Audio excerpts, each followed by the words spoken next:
இந்து சமயத்தில் பிரபஞ்சத்தின் முதல் நாதமாக ஆதி ஒலியாக கருதப்படுவது ஓம் ஆகும்.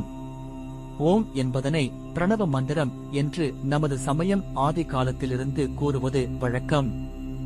அதாவது மந்திரங்களுக்கெல்லாம் தலையாய மந்திரமாக இது விளங்குகிறது. அ உ இம் ஆகிய 3 அக்ஷரங்களின் சேர்க்கையே ஓம் ஆகும். ஓம் என்ற உச்சரிப்பு உன்னதமானது. இதற்கு பரமாத்மாவே ஜீவனாகிய என்னை உன்னோடு சேர்த்துக்கொள் என்று அர்த்தம். அதே நேரம் ஓம் என்ற சொல்லினை எந்த ஒரு குறிப்பிட்ட மதத்தோடும் சுருக்கிவிட முடியாது. இது உலகில் உள்ள அனைவருக்கும் சொந்தமான ஒரு பொதுவான ஒலியாகும். ஆன்ம தூய்மைக்கும் இறை வழிகாட்டுதலுக்கும் அடித்தளமாக விளங்கும் இந்த மந்திரத்தை தினமும் உச்சரிப்பது உடலுக்கும் மனதிற்கும் அளப்பரிய நன்மைகளை அள்ளித்தரும். இதில் ஓ என்று உச்சரிக்கும் பொழுது மார்பு பகுதி சீரான இயக்கத்தை பெறுகிறது. இம் என்ற ஓசையை உச்சரிக்கும் பொழுது நமது மூளை பகுதி தூண்டப்படுகிறது.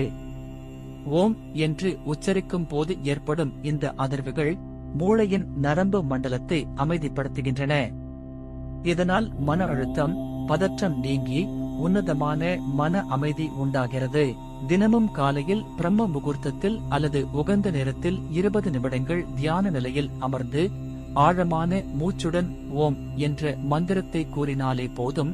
நாள் முழுவதும் சிறப்பாக செயல்பட இம்மந்திரம் பல அற்புத ஆற்றல்களை நமது உடலுக்கு தருகிறது. இது நினைவாற்றலை அதிகரிக்கும், கவனச்சிதறலை நீக்கி காரியங்களில் ஒருமுகத்தன்மையை ஏற்படுத்தும்.